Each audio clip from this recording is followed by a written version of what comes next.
Absolutely. All right, so speaking of the news media, heck, we could have had Curtis talk about this story.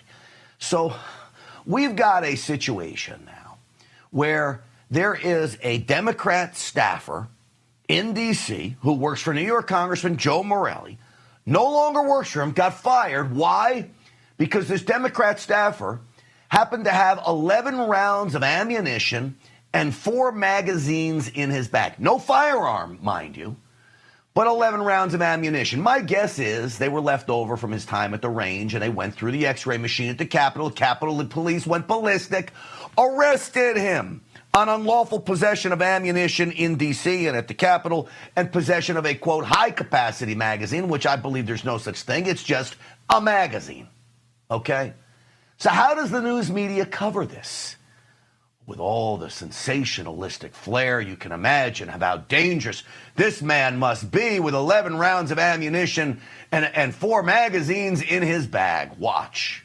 Capitol Police say Michael Hopkins tried to enter a house building with 4 ammunition magazines and 11 rounds of ammunition in his bag. News 10 NBC investigative reporter Jennifer Lukey has been in communication with Congressman Morelle's office all day about this. Oh, we got the investigative reporter coming in. Here's what I would like them to investigate. Why doesn't Washington, D.C., the capital of the United States of America, respect the Constitution? Why can't you carry ammunition into the Capitol? Do you understand that 11 rounds of ammunition are about as dangerous as paper clips without a firearm? And this guy got arrested, and Joe Morelle fires him. And watch how this so-called investigative reporter, who has no respect for the Constitution, and I'm sure she doesn't even understand the First Amendment that gives her the right to spew nonsense like this. Watch. But his earlier statement said, as ranking member of the Committee on House Administration, which I should mention is tasked with the safety of the Capitol buildings, he is, quote, devoted to ensuring a safe and secure workplace for all. Safe and secure workplace. The congressman fired this guy for a mistake. Now, I'm sure this Democrat staffer probably hates people like me who used to work for the National Rifle Association, probably hates people like me. There he is on your screen. Probably hates people like me that love firearms, love guns, and support the Second Amendment. But you know what? I don't care about all that. I'm going to support that young man because that young man doesn't deserve to be fired, and he certainly doesn't deserve to be charged with these crimes.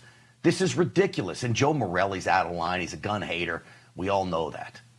Well, joining me now is the president of the Crime Prevention Research Center, former senior advisor for research and statistics at the Justice Department. John Lott is with us. John, welcome to the program.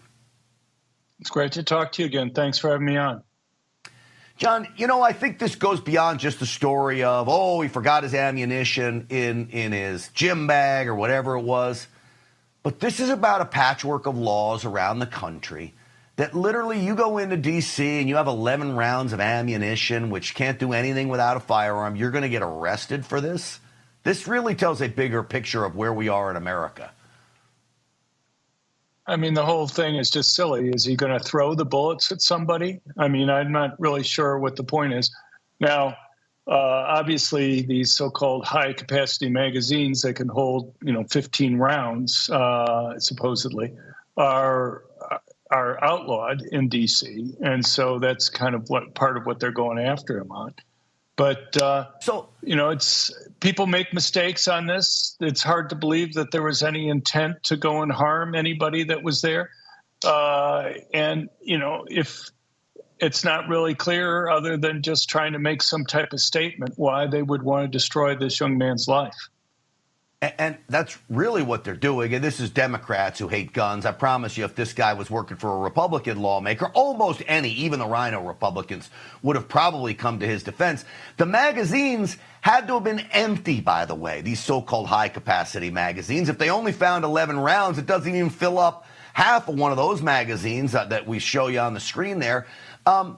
But this gets to the problem. If you're in Maryland and you take a wrong turn off the bridge and maybe you got a concealed carry permit in Maryland, you go into D.C., the cops are going to arrest you there, right? I mean, literally, you could make a wrong turn off a bridge and go into Washington, D.C., and you as a lawful gun owner in one state is going to be hung out to dry. Look, You've had congressmen, I know congressmen who have had guns in their offices up until the Democrats taking over Congress in this last session.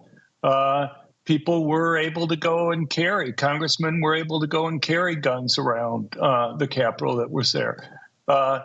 You and I have talked many times about the dangers of things like gun-free zones. I would rather have had somebody like this staffer having a permitted concealed handgun to be able to go and protect people. You know, it's great that you have the police there, the Capitol Police, but the Capitol Police can't be every place. One of the problems that you have with people in uniform is that it gives real tactical advantages to somebody who wants to go and attack. They can either wait for the officers to leave the area before they attack, or they can move on to another target within the Capitol building, or they can, if they're going to take out somebody, they'll take out the officer first because they'll know that they're the only people that are armed. And so that gives them huge tactical advantages that are there. Anybody who reads the diaries and manifestos from these mass murderers know that they, time after time, explicitly talking about going to places where they know civilians are banned from being able to have guns because their goal is to get media coverage. And they know the more people they kill, the more media coverage that they're going to be able to get. And they may be crazy in some sense, but they're not stupid.